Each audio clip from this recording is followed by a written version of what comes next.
The Ghost of Tsushima review. At least my personal review of it. I'm not a game reviewer. I mean, to be honest, I don't even play that many games. So, there's a lot to go over. But if you don't want to hear all that, here's my short version, alright? The game is beautiful. It's amazing. A 10 out of 10. I mean, there's not much else I can say. Just go buy it. Go experience it for yourself. It'll probably win Game of the Year. I mean, there's not much competition except for like Last of Us 2 and I'll go into it later. But it may even go down, at least personally for me, it might go down in history, you know. So go buy it. And that's the end of my short review. But that's also coming from a very biased standpoint. Clearly, on this channel, I'm in love with Japan and their culture and all that. So, take my words with a little grain of salt. But, getting into the nitty-gritty of things, I'm going to be splitting up the game, or at least the concepts that build the game, into 3 parts, right? We got gameplay, we have scenery, which it goes into more like design stuff, and then we have storytelling, and I have notes, so I don't get too off track or, you know, stop speaking. So, we're going to start off with what I feel like is like the weakest part of the game, which is saying a lot because the gameplay is it's fucking beautiful. Alright, let's start out with the combat system, right? Combat. It's simple, easy. It's not like you gotta fucking make combos with your buttons or anything like fighting games. But even at that level, it still feels badass every time you fucking fight. Alright? There's no point in the game where it's like, I'm getting bored of this. Right? Because what it does, it uses simple 2 buttons, a light and a heavy. But you can change stances in order to fight different types of enemies. And with the different stances, he completely changes fighting styles. Which, again, a lot of detail goes into that. Or, I mean, I guess I haven't said anything about detail yet. Which, whew, there's a lot of that. And you really have to appreciate every person that put work into this game for making it noticeable even in small little things. The game also has special moves, just in case you do get bored of the average heavy and lights, which can be unlocked, of course. And I think most of the gameplay I wrote down, because I mean I went on to a second page purely for gameplay. Yeah, talking about mechanics and everything, but I think later on I realized that's not what I want to talk about. The gameplay is mostly an exploration game. That's what you're doing. You're riding around the map for at least most of the first part, because later on you're able to fast travel. But the thing is that coming across a lot of things by yourself makes the game so much more... I don't know. It's like... It feels like you discovered it yourself, which is it's a feeling similarly to Breath of the Wild, finding a lot of things, which did win Game of the Year. So just think about that.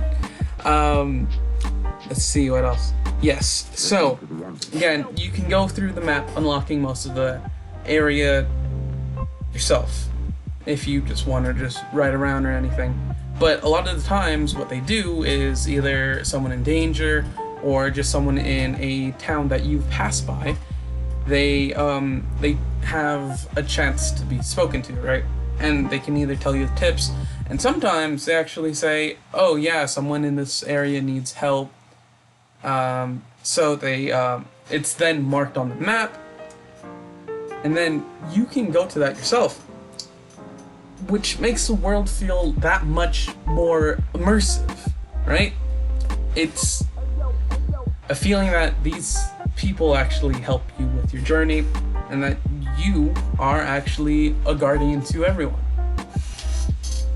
And again, a lot more mechanics. Is there anything else I want to talk about gameplay wise? Oh yeah, duels.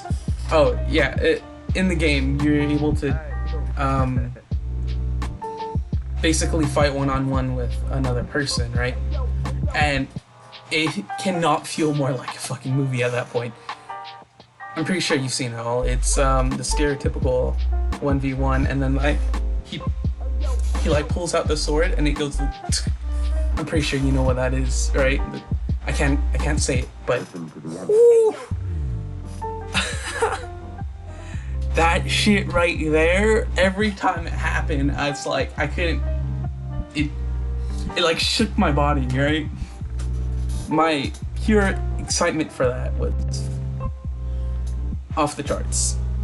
So, with that out of the way, all the basic stuff, a lot of the things I'm pretty sure you wanted to be able to experience for yourself.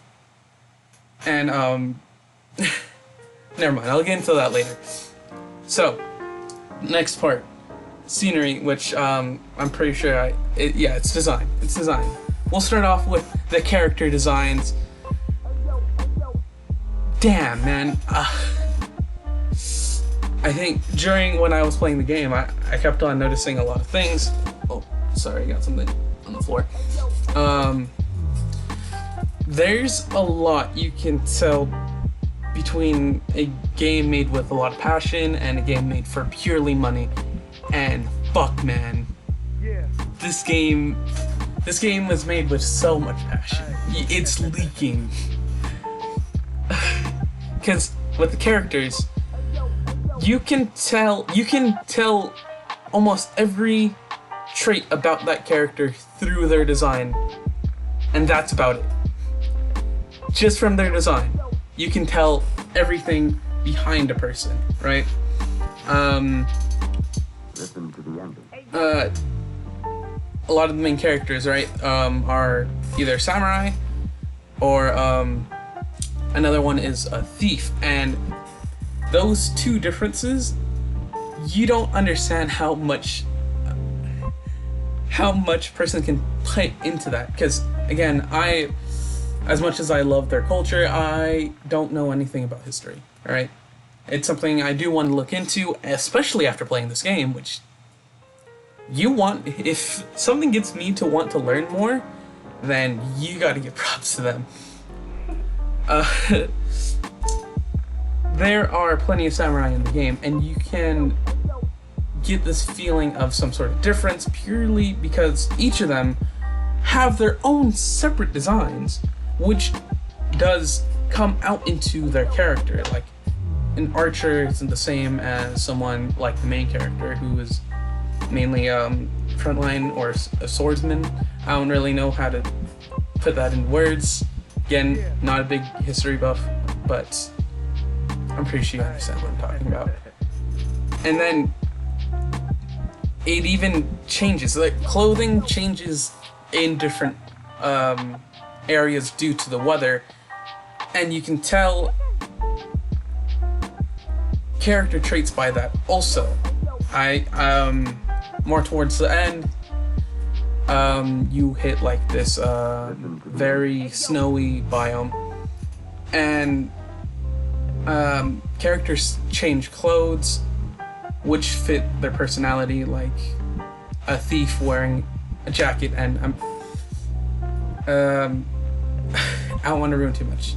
So again, go ahead and experience it for yourself if you want to, or go ahead and watch my playthrough. I did stuff. I played it for like, I don't know how many hours, because some episodes are an hour, some are 2. So there's that. All right, now I guess this is what would be considered the scenery, because this is outside and design. Oh boy.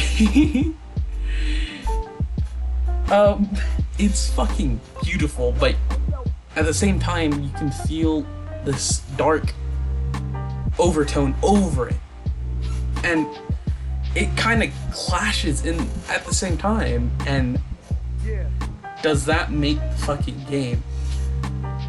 I don't know. This doesn't really spoil the game. More like, if you have never seen what the game is about, this is basically going to spoil the plot. Okay, it's like a synopsis. Okay, it's a synopsis. So go ahead and skip it if you want to. But so the whole game is that Mongols have taken the island of Tsushima, right? Hence the name Ghost of Tsushima.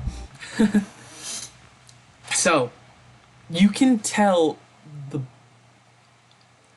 how brutal the fucking Mongols are, because there are bodies everywhere, and there's constantly burnt down villages scattered throughout the map.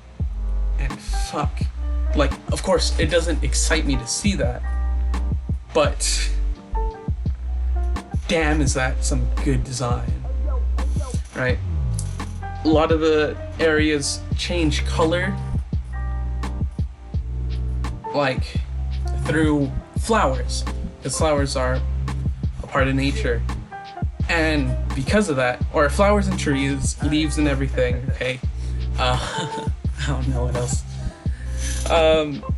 The colors of that are so vibrant, but it also tells the feeling that you're supposed to get from an area, along with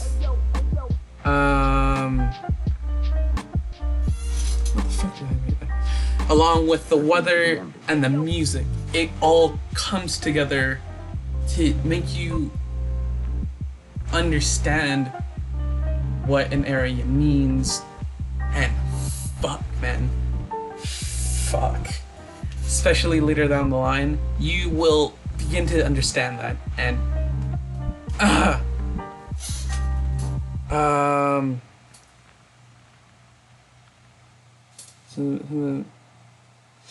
oh, okay.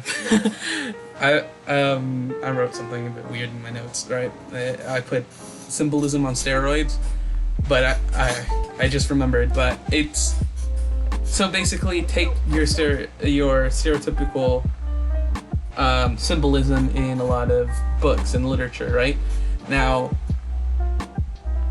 to put that into actuality, it's something completely different, and you can, it's a feeling that you get from the game itself. Alright, on to storytelling, which is, in my opinion, is probably the strongest point of this game. And it's not far and in between, or I don't know. The elements are not that separate in score, but it just, storytelling is fucking amazing, because what it does, it okay, both the Ghost of Tsushima and The Last of Us 2 are revenge plots, right? That's the point of the game.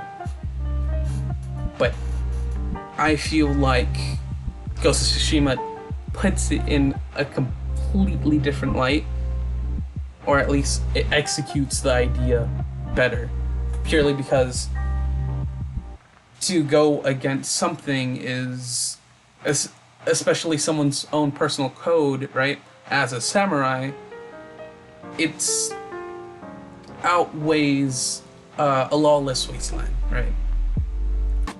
Because to break your code is illegal, first up, and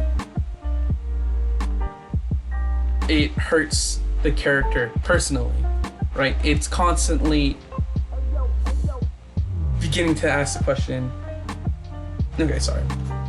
It's asking the question, how far is too far, and does the ends justify the means? Or, yeah, does the ends justify the means? Constantly putting the society built versus the people within that society, and with the combination of unthinkable consequences, like if you help these people, right, doing whatever it takes, then what happens to the society that you built? Of course, like I just said. Yet it's also so organic.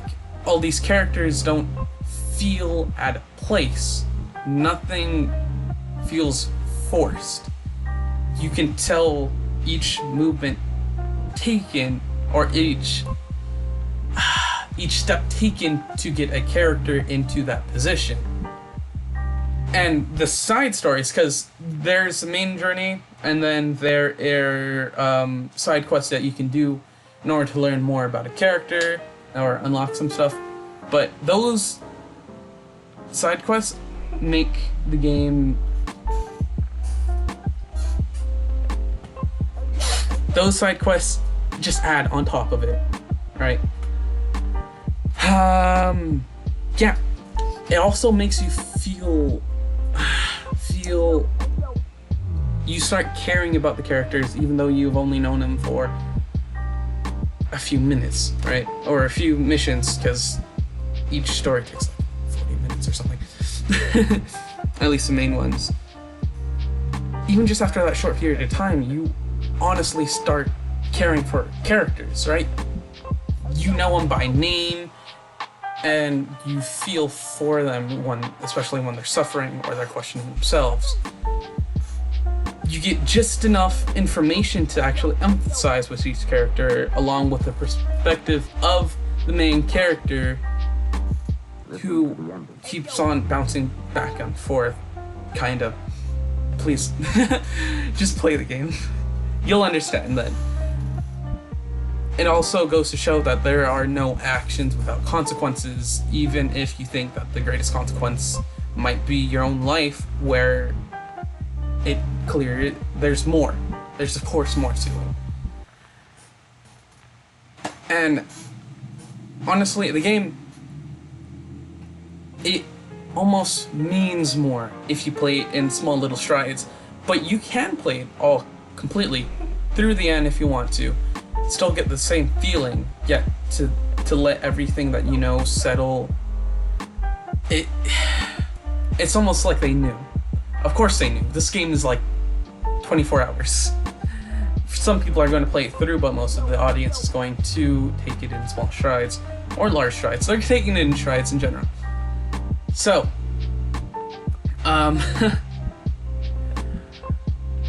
that's all I'm gonna say about the game. There's clearly more. I mean, fuck, I can write about this game forever. I could write a paper on this game, or the world presented in it. But this is my review, and honestly, I don't think I've purely enjoyed a game in a long while, and this hits it in all the right ways. Again, I'm not a game reviewer. I'm sorry. But just coming from an average person, I fucking love this game. And I think you should play it. So, you got a PS4, you got money, buy the game. But if you don't, I play it here on the channel. Go ahead and watch it. I upload a video every day, and I don't know where we are, but the final upload is supposed to be at like August 2nd. So, thank you all for watching. Make sure to go check the playthrough. I talk about more stuff in that. I expand a bit more on what I've touched. And, again, thank you. Goodbye.